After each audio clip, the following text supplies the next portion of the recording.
Hello guys, welcome to the channel. In this video we'll show you how to easily fix a unable to locate Uplay error on PC.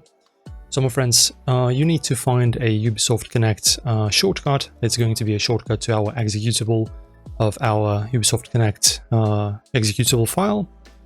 So in my case it's going to be in this location. Just find it on your PC. You can just press on the Windows key, type in Ubisoft Connect or just Ubisoft, then right click on this basically shortcut, go to properties. After that, in the target tab, right, you need to add a certain command. So just press space once and then insert, so as you can see, /EAC_launcher.